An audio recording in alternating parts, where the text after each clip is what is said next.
Isipin mo pong bumalik ka sa nakaraan. Panahon na si Bitcoin ay nasa $50 pa lamang. Maraming hindi naniniwala noon. Maraming nag-alinlangan. Pero ngayon, si Bitcoin ay umabot na sa higit $100,000. Pero ngayong taong 2025, may nagsasabi na ang pagbili kay XRP sa presyong $2 ay parang pagbili kay Bitcoin noong nasa $50 pa lamang siya. Pero bakit ganito ang comparison? Totoo bang undervalued pa rin si XRP sa kabila ng $2 na presyo niya ngayon? At ano po ang connection nito sa mga bigating investors at future ng crypto market? Kaya sa video na ito ay pag-uusapan po natin kung bakit maraming eksperto ang naniniwala na ang $2 ay murang-mura pa rin para kay XRP. Kaya ayan, bago po tayo magpatuloy ay pakibasa na lamang po muna ang disclaimer dito sa ibaba ng ating screen. Yan, simulan po natin sa kung bakit ikinukumpara si XRP ngayon kay Bitcoin noon. Ayon po kay Ginoong Versan Algera, siya po ang co-founder ng Black Swan Capitalist, ang pagbili kay XRP sa halagang $2 ngayon ay kagaya ng pagbili kay Bitcoin noong $50 pa lamang ito. Nito pong nakalipas na 2013, si Bitcoin ay nasa presyong $50. Maraming nagsabi na mahal na ito noon, lalo na't walang kasiguraduhan kung legal ba ito or hindi. Pero ngayon, makikita natin ang resulta. Umakyat na si Bitcoin ng 213,900% at umabot na po siya sa mahigit $107,000 ngayong taong 2025.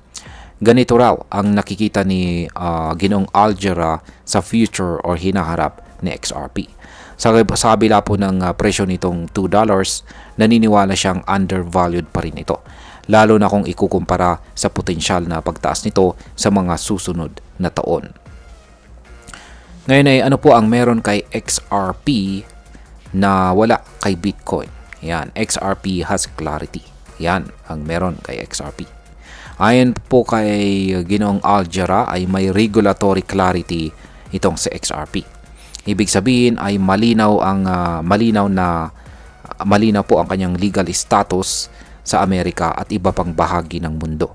Noong July 2023, si Judge Annalisa Torres ay nagdesisyon na hindi isang security itong si XRP. Kaya hindi ito subject sa securities law ng US. Ito ang malaking kaibahan kay Bitcoin noon na wala pang malinaw na legal classification.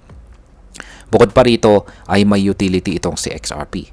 Ginagamit po siya sa cross-border payments kung saan ay mabilis, mura at saka secure. Kaya naman ay ginagamit siya ng mga bangko at malalaking financial institutions sa iba't ibang bansa. Dagdag pa dito ay ang infrastructure o ang buong system na sumusuporta sa paggamit at pagdevelop ng XRP. Ibig pong sabihin ay handa na itong gamitin sa malawakang adoption. Yan, ngayon ay volatility, XRP volatility designed to exhaust retail investors. Bakit po ba pabago-bago ang presyo ni XRP? Yan, napansin mo na rin po ba? Minsan biglang bumababa ang presyo ng XRP. Minsan naman ay biglang tumataas. Ayon po kay Ginoong Algera, ito raw ay sadyang ginagawa ng ilang malalaking grupo para mapagod ang mga small retail investors, tulad nating mga ordinaryong Pinoy. At ang tanong ay bakit naman po nila ito ginagawa? At ang sagot po dyan ay para makabili ng tahimik ang mga institutional investors, ang mga malalaking kumpanya.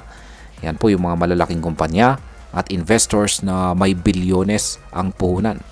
Kapag napagod at nagbenta ang mga small investors, saka po papasok ang mga institution para mag-accumulate ng hindi nakikita sa mata ng publiko. Ngayon ay bakit naman po sinasabi ng iba na mura pa rin si XRP sa presyong $2? Yan, XRP at $2 is cheap. Hindi lamang po si Ginoong Algera ang may ganitong paniniwala. May isa ring kilalang XRP community figure na si Barry C. na nagsabi noong May na ang presyo sa ilalim ng $3 ay perfect opportunity para makapag-accumulate. Si Barry C. ay may projection na si XRP ay aabot daw sa $100 bawat isa sa hinaharap. Ibig sabihin ay kung bibili ka ngayon ng $2, bibili ka po ngayon ng XRP sa presyong $2, posibleng umakyat ito ng 50 times or higit pa. At kapag lumampas na ang presyo sa current levels, baka hindi na natin mabili si XRP ng mura. Isa pang kilalang analyst na si Dusty BC ay nagsabi na sa December 2025, mapapatunayan na po ang presyo ni XRP sa $2 ay sobrang baba kumpara sa totoong halaga niya. Ngayon ay ano po ang sinasabi ng kasalukuyang presyo ngayon? Sa oras po na nailabas ang balitang ito ay si XRP po ay naglalaro sa presyong $2.22. Umakyat po siya sa 1.98% sa loob lamang ng isang araw at 1.22% sa nakaraang linggo.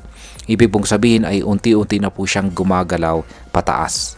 Pero ayon po sa mga eksperto, hindi pa ito ang totoong pagsabog na XRP. Kumbaga, nagsisimula pa lamang ang gulong ng future growth or paglago nito. Ngayon ay pag-usapan na po natin ang posibleng epekto nito para sa atin bilang mga Pinoy crypto traders at investors.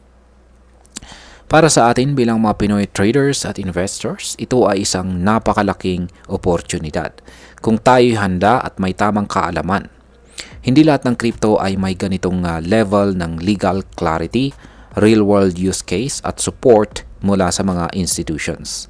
Kaya kung tayo ay magre-research at mag-i-invest ng tama, baka makataya tayo sa tamang kabayo bago pa man ito tumakbo sa karera.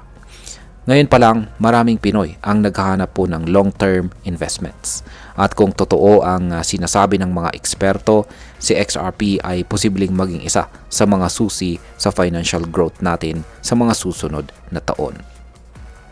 At bilang panghuli, ang masasabi ko naman tungkol dito ay kung titingnan po natin ang mga datos, hindi basta hype lamang itong si XRP. May regulatory backing, may real-world use case, at may solid infrastructure. Para sa akin, may malaking posibilidad na si XRP ay nasa early stage pa lang ng kanyang long-term bull run. Pero syempre, hindi po ito garantiya. Ang crypto market ay volatile pa rin po.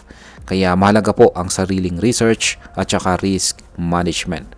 Pero sa totoo lang, bihira po ang ganitong pagkakataon. At kung totoo na si XRP ngayon ay parang si Bitcoin noon, baka ito na nga ang chance natin na makapasok bago pa mag-umpisa ang tunay na crypto revolution. At ayan, hanggang dito na lamang po tayo sa video na ito mga ka-crypto. Marami pong salamat sa panonood. Ingat po tayo lagi at God bless po sa ating lahat.